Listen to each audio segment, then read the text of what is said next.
All right, folks. Good. Oh, wrong screen. Good morning. Welcome in to the Daily Degen here on Casino Gaming TV with John from ProGraps. Getting still settled into the new. I gotta close my door. Hold on, 1 second. We're gonna get weird lighting issues and echo. Anyway, well, that sounds so much better with the door closed. Wow. Anyway, here we are. New show, new time, new all the things. 7:30 every day now, and starting probably when I get back from the cruise, which is on July 4th, that July 11th or so, I'll start doing a 7 a.m. show too. So we'll do 2 shows a day. We'll do a half hour or 20 minutes or so of daily paycheck on the ProCraps channel. Then I'll come over here and we'll do this this everyday sort of news, views, and opinions kind of thing on the Daily Degen. But before we start, like I always do, I got to remind you of all the important gambling things, right? Because we're about to get into some stuff. And we'll talk about how to make money and all that kind of things. And I think it all boils down to this. I'll never tell you this is the only way to win, right?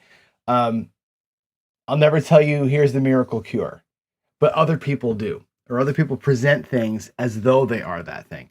Be careful with what you watch and what you listen to, and how you listen to what I say too, right? Always have a goal. We're going to talk a lot about goals today. Understand your bankroll, the leveling of your bankroll, the leverage it can provide you, what it's capable of doing, as skill and luck would say. Understand your strategy. And again, strategy is a simple, it's a word that it feels like things are complicated when you have a strategy. It can be very easy. Strategies can be super simple. We have Dr. S here in the chat who plays a very simple strategy, right? What I played for you a while back in the DPC. Same with Frank, same with skill, right? It's just where your bets go and how much you're putting on them, and what do you do when you win? That's really all that it comes down to. We'll talk about that later on today. And again, your risk appetite will dictate some of that, right? How much you're going to put on the table for your strat and for how long it'll be there, right? Those are 2 important things. Identify your opportunity to leave, lean in, or lock up, right? Keep your emotions under control, sound mindset, and discipline to execute all of it, right? All those things together to me I need to get to here. Hold on. All those things together to me are the things that combine to make you a good player, right? Nobody's a perfect player, regardless of what they tell you on YouTube. There are great players. There are bad players. You can make bad decisions can lead you to bad play, right? And a lot of that just comes into knowledge. So anyway, good chances for knowledge over here. Obviously, we've got DiceCon happening right now. I've gotten some reports of people. It's funny because Jeremy's got, I think, about 80 people down there this year, something like that, in Vegas. It's a lot, right? It's a lot of people in one place. And, I don't want to classify folks so much, right? But you've got, with 80 people, you're going to have a ton of beginners, right? Jeremy kind of caters to the beginner player, which is great. But when you're playing on tables, when it's a lot of beginners having a lot of fun, it's not like, these, like the Brownwater Bash where everybody's just serious and locked in, right? It's a little more fun. And I like that atmosphere. Like when I do DiceCon, I'm going down there with the intention of really kind of, it's more of a meet and greet and having fun with folks than it is to kind of just hardcore lock in and, whatever. It's like, it's just, the vibe is different. So know that, but they're having a good time there. I know, I think Brian from Holy Roller hit the ATS a couple of times in the first day. So good for them. Hope he's doing well as it goes on. I think there's a picture there of, was it Leon with Bluff, which is pretty cool. So that's neat. I mean, getting to meet people in person is pretty awesome. We'll have our chance in September on my birthday weekend. The 12th is the birthday. The 13th and 14th is Craps for the Cure at Casino Quest and Palace. I will have, again, this week I'm working the website a little bit, so we'll have our registration page up. You can buy your ticket. If you're going to be in person, it'll be $100 to be in person for the event. When you buy your ticket, you'll also get a discount code that will get you room discounts at Palace Station, which is great. That way you'll get kind of both covered. Basically, the room discount will be worth more than the ticket, right? So if it's 25% off, if you're there for 3 nights, that'll be more than $100. So you basically, it's covers your ticket, which is kind of cool.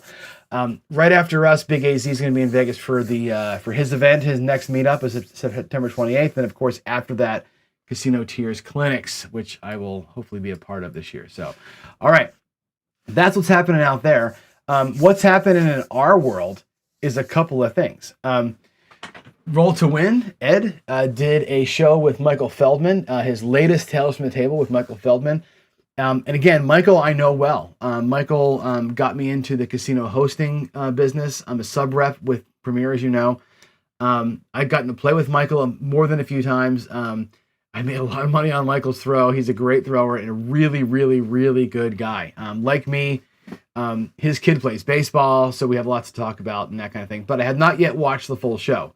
My daughter is in town from college. She's actually home. She stays in her college town year round, but she's home for 2 weeks, last week, this week, and we're just kind of, having dinner, doing family things, and I'm not watching a lot of YouTube. So that's why I haven't finished it. However, tomorrow I'm on a 3-hour car ride. 3 hours out to Seattle, 3 hours back from Seattle, and I will take my notes on the Roll to Win show. And last night's Gargoyle show with Jeff. Now, I know there was some controversy in the Gargoyle show, so if you guys have some thoughts or questions or comments on what was said on that show last night, drop them in the chat with a little bit of context. Like, what is it that you're reacting to? And I'll see if I can't come back and answer some of those questions and maybe clarify a couple of things for you or give my 2 cents. But yeah, put a Q in front of your things and put it out there. And whatever you heard from either show, we can address some of it today, but really I'll go with the details on Friday on those things. All right. And I see a couple of questions coming in right away. Let me just address this really quick before we jump in to today's content. One is from Frank. He says, of course, how do you get up so early every day? I'll tell you when you got to worry about me. My wife and I always have this joke. As you know, I had a heart attack when I was 36 years old. Maybe you don't know that, but I did. And back then I was smoking and drinking and eating a lot of more cheesesteaks than steak. Let's put it that way. And drinking a lot of Red Bull and that kind of stuff. But I'm go, right? When I was playing in my band, I was 20 hours a day, right? And when I was a young kid, my parents owned a bookstore. We worked around the clock, right? We had an 8-hour shift and we worked the overnights, stocking shelves and that kind of thing, family business. So I am a 20-hour-a-day person. So how do I get up early every day? I've been 20 hours a day my whole life. Since I was 13 years old, I would sleep when I could get sleep. And I was like maybe 2 or 3 solid, hours at night and a nap. That was since I was 13 years old, that's how I operate. So I get up every day. It's easy for me. Most times I'm already up. I'm up at 3 or 4 sometimes. And I got a couple hours in me sometimes before the show starts. So I just, you worry about me if I stop going 20 hours a day. Like the minute I slow down and I start like not working all the time, I told Kathy, that's when you got to call the doctor because there's something wrong. Because I definitely have that go gadget mentality. And Skill says this also, a clarified thing here. He says, yesterday I inferred that Jacob's 6-8 was not clean. Please elaborate why. He's covering but not hedging, so I wasn't quite sure what I meant. I mean exactly what you said. He's covering it is a hedge, right? $100 don't and 96 across, or $100 don't and 76 inside, or whatever you're doing there, right, is not clean. The don't pass is not a clean win, right? If you have a don't pass and you have $76 and the 7 comes, you're not winning $100. You're winning 24. That's not a clean win. Okay. Now, Jacob cleans it up as he goes, right? His way of playing is that it's a don't pass first strategy. He's trying to collect some money up top. He will pull the money down sometimes. He'll stop playing sometimes, or he'll lean all the way in sometimes. He makes it clean over time. It takes a few rolls to get clean, but in the initial stages, it's not a clean play, right? You're diluting the don't pass win because you've got right side money out there. That's what a hedge is. Hedges by their very nature are unclean bets, right? They're just not clean wins. Look at roulette, right? The way I play roulette is a little different. I typically work outside. So I don't do a lot of inside hedging, but roulette is a hedge game, right? Roulette is you're covering, whatever, 30 out of the 36 or 38 combinations, right? You're basically putting out there. Think about roulette. Roulette is a giant lay bet. Let's call a spade, right? Roulette is like laying the 4 or laying the 10 or laying the 12 on crapless, right? You're putting a ton of money out there, something like $300 sometimes to win 10 in roulette. Some of these systems you'll see, they're hedge. You're losing a whole bunch of bets to win a little bit, playing probabilities, not a clean win, right? A single dozen bet is a clean win. A single red and black is a clean win. It's one bet, one win, one loss. If you have red and black plus, a double street, the double street, and there's a little bit of a dirtiness, right? The double street comes in on black, but you had a red bet. You're losing the red and winning your bet. It's a hedge, not clean, right? Clean wins is what I'm talking about. I think clean wins are more conducive to long-term winning, right? The hedging sets you up for what you're looking for, which is a longer run, and that's the difference. All right, I hope that makes sense. Now, let's jump into what I want to talk about. And again, if you have questions or comments on the show from last night or Ed's show, please put them in chat. Let me know what you're getting at. All right, let's talk about chasing the monster today. And I had this thought yesterday in this idea of clean winning, right? And we'll talk today in craps terms, okay? Specifically about craps. But what I'm going to say after this very next screen works in all the games. So one screen here will be crap specific. I will use craps as kind of my what's the word I'm looking for? My examples, but the concept is the same in all the games, just minus the statistics. But here's what it is. We don't want to miss a monster roll in craps. We're playing craps for the long run. Everybody has these right side strategies that are designed for these massive long outcomes, right? But that happens in other games too, right? You can get 6 first dozens in a row or 11 reds in a row, or maybe in blackjack, I've won 10 hands in a row. I'm sure you have too, right? There are those streaks that happen, right? And you go, God, after that happened, how did I miss out on that, right? The guy in AC that won through 107 rolls, right? Some people on that table may have fear of missing out. You're watching the guy over here win 140 grand and you're winning 3. I'm like, what did I do wrong? Well, you didn't do anything wrong. You just didn't recognize opportunity. You missed part of this, right? On a monster roll, if you're not making huge money, right? Either you're very risk averse, which means you're just not going to put it out there. You're not going to get a bet up to $500 or $1,000. You're just that money means too much to you to get it up. And that's okay. If you're able to say, honestly, I am risk averse, even on 100 roller, I'm not going to get my bets to 500 because I don't want to lose the 500. Cool. Make sure you state that and you're honest with yourself about that. It's not a big deal. Maybe though, those people here didn't recognize opportunity. They didn't really feel that roll. And they're like always, in their mind, the opportunity is to lose their money because they're afraid of the 7 versus opportunity of leaning into the hottie, right? So those things matter. And maybe their bankroll situation is different than yours. Maybe a guy is at the table who literally is playing with his paycheck, right? Maybe that's the case. Again, I don't want to judge people, but they could be out there with their last $1,000 and happen to catch that roll. And it's like, man, I turned 1,000 into 3 and my wife's not going to, slap me around when I get home. That maybe it's fear of not getting your ass kicked in that situation, right? But for most of us, right, who are going to gamble with a bespoke bankroll for gambling, and you're looking for the hot roll, how do you get out of this case where you have fear of missing out? Well, here's what I think is important. Now, this data comes to us from Matt at dicedata.info. I go sign up for his program.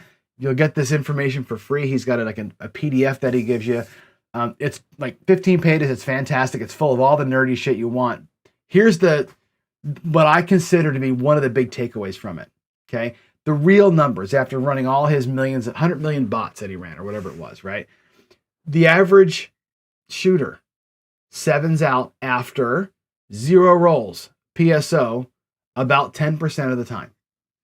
It should be a little less than that, but it's 10% of the time is what he saw in his data. So 1 out of 10, you're losing what you got out there.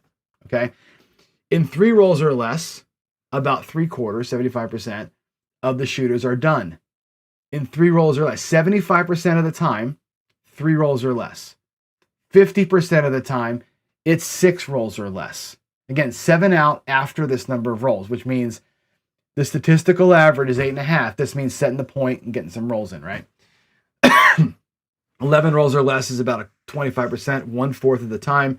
17 rollers, which is where we start seeing some juice come into our rack, real juice come into our rack, about 1 out of 10 shooters, maybe once around the table.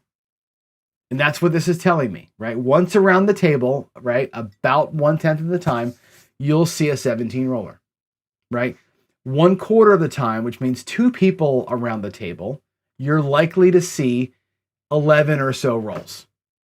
Okay. Now remember, these numbers are cumulative, right? So if 2 guys get 11 and one of those guys gets 17, they fall into both buckets. It's not like you're going to get 2 11s and a 17. It's your 17 roller is probably one of those 2 guys that got the 11, right? So make sure you're understanding that. The big monster, 1 out of 100 times. 30 rolls or more, 1 out of 100 times. So also remember this too, right? A portion of those rolls are garbage, right? You're going to get the horn numbers in there. So you're going to set the point, right, as a garbage roll for most people. You set the point, it's a garbage roll. You get a horn number during the roll, it's a garbage roll. If it's 3 rolls or less, and one of those is setting the point, and one of those is a horn number, you got 1 roll that you're getting paid on, right? So looking at how often you get paid is an important thing. And this is kind of what came up last night in the Gargoyle show. Not about dice combinations here. It's about how often you get paid, right? How many ways are there, right? How many 5s or 9s or whatever do you see, right? That's an important piece. So here's the thing that I want to kind of stress.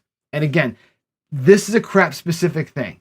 I could do this same breakdown for roulette. How many times does 1 dozen repeat, right? Or 2 dozens played together repeat?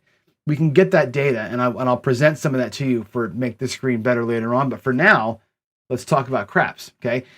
And if you think about those outcomes in craps, and again, this whole mentality works for every game. Let's talk about craps. If you think about setting goals by roll number, right, or by payment number, okay? Again, go back that screen. Sometimes you're going to get nothing, right? About 3/4 of the time, you're going to get 3 rolls or less, right? So 3/4 of the time, when I get 3 rolls or less, I want to optimize to be even with a smidge, right? Little bit of profit. I'll give you an example, the skill 66, right? You start out with 66 inside. It wins $21. You drop $1, go to 88. It wins 21, right? On that second roll, you come back down to 44 inside. You've got your money back, you're even, and a smidge, $5 in profit, and you're still playing. That's by roll 3, you want to be there because, as we saw, 75% of the shooters end there at roll 3, right? So you got to get even with a little bit of profit, or Dallas Drawdown style, make your paycheck, or Headless Horseman style, right? 2 or 3 rolls. That's why that strategy is optimized for this, right? The Headless Horseman wins for me because it's optimized to win in the 10% of the time I get nothing, and the 75% of the time I get 3 or less. That's what it's optimized for, right? That's why I play that way most of the time, okay? But so can be the skill 66, so can be the Dallas Drawdown. Those ways of playing, right? Hit, regress, and be done, right? Now, if you're going to keep playing, your next tier is by roll 6. And again, by roll 6, we're looking at about half the people get to roll 6. If you make it to roll 6, your next goal tier should be win 100% on this shooter. In other words, if I played the skill 66 and I've gotten in by roll 3, I'm even. I've got $5 in profit in my rack plus my money back. By roll 6, the next 3 rolls, my goal should be to lock up $66 total. Lock up another $60. Okay. If I had 3 same bet wins at 15, 15, and 15, I'll be at about $45 plus the 5 in the rack. It's $50. I'm basically at 100% on that shooter. Lock that in, right? Goal tier 1, even with a little bit, we're out. Goal number 2, by roll 6, make sure I got 100% profit on this shooter.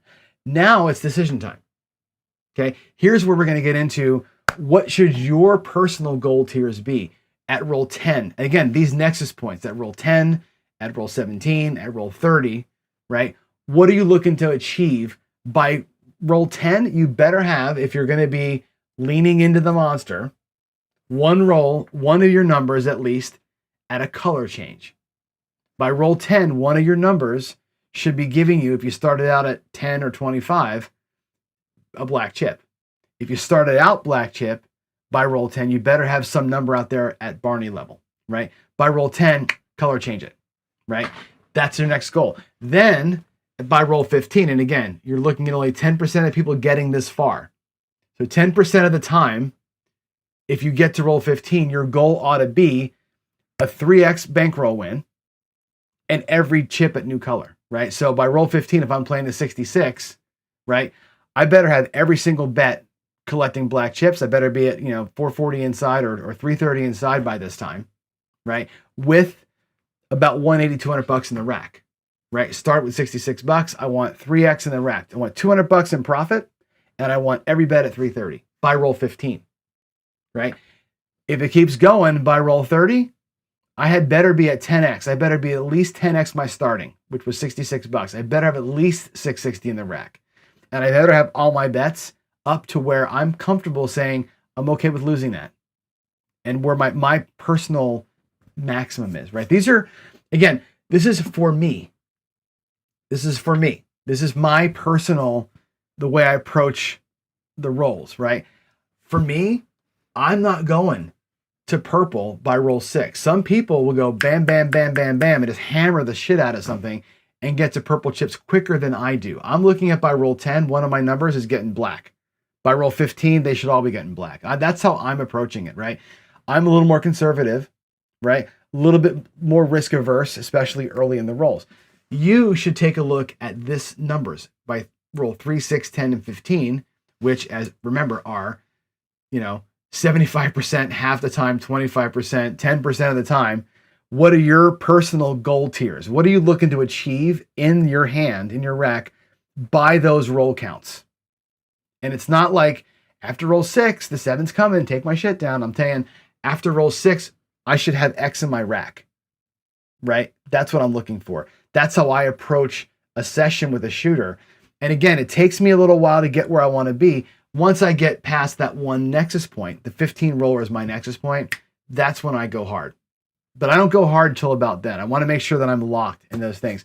And skill or Duracell, how many roll extenders? Again, of all these, about 1/6 of them are crap. So if you look at 6 rolls or less, the shooter ends about half the shooters end 6 rolls or less after the point is set. Really, one of those rolls is probably a horn number. You got to, kind of take these numbers I'm showing here and kind of take that 1/6 out of them, right? Because they are roll extenders, as Duracell points out. So approach your game, right, in this tiered kind of a system, right? By roll whatever, by roll whatever, by roll whatever. I expect to be here. For me, it's 15. By roll 15, everything's at black. And at that point, it's go time. I will take from 15 up to purples before I collect again. Once I get my black chips, it's all about the purple from that point, right? But you got to, again, I will collect a lot more early on to get there than a lot of people will. Some people are more aggressive. You fill in this chart the way you want to play the game. And again, fill in this chart based on this. What is your bankroll telling you about, right? What is your bankroll telling you that you're capable of, right? When you buy in for 5,000, your bankroll is capable of a lot more than buying in for 500, where you're starting with $66. The $5,000 guy starting with 640 across, right? So your bankroll is capable of more. Your tiering is a little bit different, right? How do you view opportunity, and how is your aversion or appetite for risk affecting those decisions, right? And that's kind of what I'm getting to. Okay, so that said, once you got your goal tier figured out, okay, now we talk about how do we get there, right? How do we get there? And these are what I call play patterns. You can call this a strategy, but they're play patterns. And again, this works in every single game. This is not a craps thing. Matter of fact, this is not a craps thing. This could be 3 wins in a row in Baccarat or Blackjack. 6 wins in a row. God forbid 10 wins in a row, okay? You can goal tier all the games differently. But how do you get there? Well, one method is the early collect and regress, right? Early collects and regressing. Dallas drawdown, go out there big, right? Maybe in roulette, you could go $100 on the red. And if it wins, right, take the win and half your bet back, Dallas drawdown, and go to half your bet size. Get the $50 win, take the win and half of your bet, and now you're down at a quarter, right? You've collected your money back plus your daily profit, and now you're still playing, right? If you're in craps, it's the big one. It's 330 inside to 220 inside to, 66 inside, right? Big collect, but you're coming back, right? That's a way to play. You can do a quick press and collect, skill 66, or a double tap. If you double tap one number, this is the way that 10 ton plays, right? You're going to go across, you're going to double tap one number, take the 5 from 100 to 250, right? And then come all the way back down on that 350 win. You got everything paid for, right? A big double tap is a way to get out early, right? And be in this round. By roll 3, you're even with a smidge, right? That's those two ways of playing. You could start out with a press collect rhythm like some people do, or come into a press and collect rhythm after you've gotten that even point. That's up to you. That's your risk appetite, right? Your risk appetite will tell you, right? If I have a high appetite for risk, I may never regress. I may put my money out there and go, I'm going to go from, whatever, $100 bet, and we're going to go press, collect right out of the gate, right? I may go $100 bet and regress down to $25 and then start doing the press, collect thing, right? So it's all about rhythm, right? Once you've got your comfortable amount of money to lose or whatever's out there, now you can get your press and collect rhythm going. And again, this works everywhere. This works in roulette, on a win. It works in baccarat, blackjack, whatever, in craps. These are the common pressing patterns. We've talked about this before, but any one of these is easy to run with chips. Okay. I think I can do this right. Yeah. So if you put chips in your rack, right, and maybe the red is your indicator to press. Okay. And you can line your rack up and say, look, the first hit of a number, I'm going to press it. Then I'm going to collect. Then I'm going to collect. Then I'm going to press. And if you work your rack with these chips so you can see what you're doing, you can't forget what you are, right? But that's an easy rhythm. That's an easy rhythm. Press first, then get 2 collects out of it, right? So go from $44 on the number, $44 inside. Let's say the 5 hits, press it to a quarter, right? Power press to a quarter, and then collect 35, and then press it again. Go from 25 to 60, collect 80, right? Press, collect. You can go press, then collect, then press, then collect, right? Rinse and repeat, a little choppy system, right? You can go aggressive, Vegas dice controller style, VDC, press, collect, right? And a press, collect rhythm, you don't get money right away, but boy, when you do, right? You take a 5, right? If you take a 5 from a quarter and you press it to 60, and then you press it again from 60 to 125, you're collecting 175 on the third hit of a 5, right? Then you go press, collect again. 175 goes to 300, right? 300 goes to 600 or 700. And your next collect, hit number 6, you're bringing in, whatever, 875 or whatever the number is, right? Press, collect is ridiculously strong if you have the bankroll to survive it and the aggressiveness to go after it, right?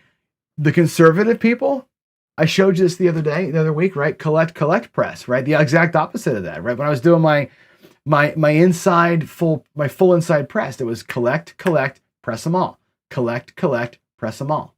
You can collect first, press them all, collect, right? You have lots of options in there, right? Lots of options in here for the rhythm that you want to hit, right? And again, it just depends on your risk aversion, number one, and where you are in your bankroll. You're less likely to do a press, collect type of move. You're far less likely to do this one, I think, than if you're down. Let's say you brought $1,000 and you got beat by 4 guys in a row and you're down to your last 250. You're probably not going to go press, collect with 220 inside. You're probably going to collect, press, right? Your bankroll dictates a lot of that. But these are patterns you can follow. And again, all the ways to play boil down to this. How are you going to attack an individual number or all as a group? I tend to press, collect these patterns all as a group, right? Me, it's all the insides, right? And again, that all happens on your tier, right? By roll 3, I've done a regression move. By roll 6, I've done a couple of same bets, maybe a single unit press. By roll 10, I'm double tapping a number.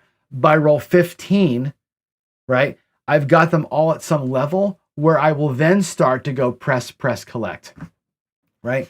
I'm happy if at roll 15, I've tripled my money, right? If it goes to 30, my press, collect, I'll be 5 hits behind some people, but for me, that's comfortable.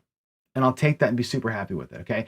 So all I want you to do is think about this, right? What are your goal tiers? How do you want to press your numbers to get to the tier that you want to get to? How does these patterns get you to the next tier? You don't got to go press, collect the entire way through. You don't got to chop the whole way through.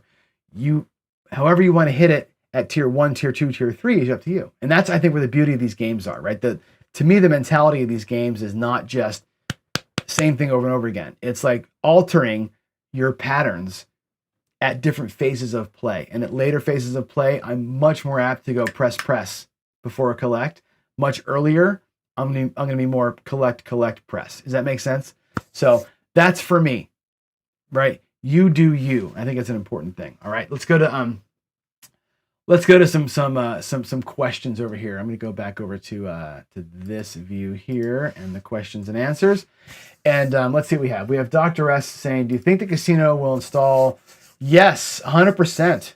100% they will. There is, the thing is, it requires a little bit of money to do this, but there was a table here in Washington, Dr. S, that was, it's gone now, but God, I forget, is it Galaxy that makes, I forget who makes this game, but it's a craps table, and you've seen them on roulette probably too, where the table itself is like a not the roll to win, but it's a glass top. On top of the glass, and the glass is totally smooth, there's no speed bumps. On top of the glass is a green felt, like a regular craps table. It's branded and everything else.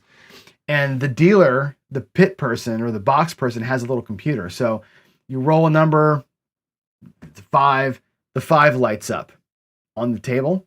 And if you roll an 11, then the horn lights up and the field lights up, like the winning bets light up.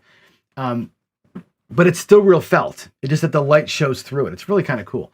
That system has the idiot board along with it. There's an idiot board attachment for it that shows, passes in a row, hot shooters, hot numbers, all that stuff. It shows on that. They didn't have it at that casino. They only had the table part, but I went to the website, and the company that makes that does make the idiot board for craps. It's expensive. That technology is tough. That table, to make that table work, it has like the little visual validator kind of thing. So it's expensive to switch out all the tables to do that, but that's coming for sure. It's coming. And I'll tell you what, when that comes, you can bet your ass that all the trend bettors are going to come out of the woodwork and start teaching on YouTube how to read the board and make bets. So I won't comment on that, but that's what's going to for sure happen. And yes, those things are money makers. They are printing money at the roulette table with that thing. And Baccarat, they're printing money at Baccarat too, because you can see the streaks that happen, right? And again, you cannot bet on what happened. It already happened, right? What those boards prove to me is not that I can go back and go, oh, look, all these reds coming, I'm going to bet red. It proves to you that the streaks always happen. There's a little bit of chop, and then there's always a long run. Chop, and then a long run.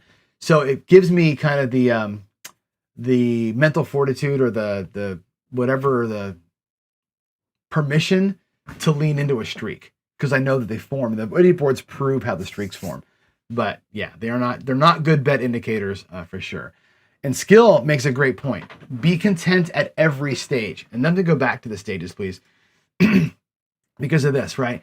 By roll 3, I'm even with a smidge, right? The skill 66, got your money back plus $5. If you got to be content with that. If the roll ends there, you got to be okay. At roll 6, right? If I went out 66 and I've made my money back plus 66, 100% win, I got to be okay with that, no matter what's on the felt, right? You got to be content with what's in your rack at each of these states. It's a great point, Skill. I love that you said that.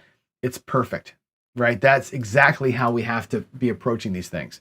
Being content with where you're at is not natural, right? Some people just want it all out there. Some people want it all back, right? Being happy with where your rack is. That's why rack management is important. Separating what come off the table with every shooter and a separate part of your rack. You can always look down and say, for this shooter, I've made X and I know I'm okay with that. So whatever's out there is leverage. Whatever's out there, even though it's my money, I can pull it back. It's leverage to make that bigger. It's very important. That's great. Let's see. Passes in a row, right? That's an important thing. And again, that mentality of hammering the pass line. Like I was talking to Gargoyle this morning, and I'm like, you know what? I've never been a pass line player, like for all the shooters, but more recently I've become more of a pass line hammer. I'm just leaning into the idea of the 3-4 parlay on the pass line and aggressively playing the line as a separate game from my numbers game. So anyway, it's good. Gary, thank you for that great session. I think the fear sets in for sure. And again, bankroll is the key here, right? Your bankroll tells you how long you can withstand that, right? You don't fear the PSO if you've got the bankroll. If you've got $5,000 and you're buying and you're going 160 across, the PSO doesn't scare you because you're there to get to that 1 out of 100. You have the ability to last for almost 100 shooters, right? That's what you're trying for. So your bankroll has a lot to say about your fear of the PSO. All right. I think it's the last comment that we've got. So with that said, I'm going to go ahead and chuckle on out of here. It's 8 o'clock. We went a little bit over time today, but like I always do, I'll leave you with this week's words of wisdom, and I'll have a new one next week. But this week, just remember this. Failure is an event, not a person. It happens. The PSO happens. As a shooter, you can practice all you want to, go to the table and shit the bed. It happens. It doesn't make you a bad person. It was a bad thing that happened, right? Don't wear that. I try and tell my baseball players this. Don't wear the strikeout.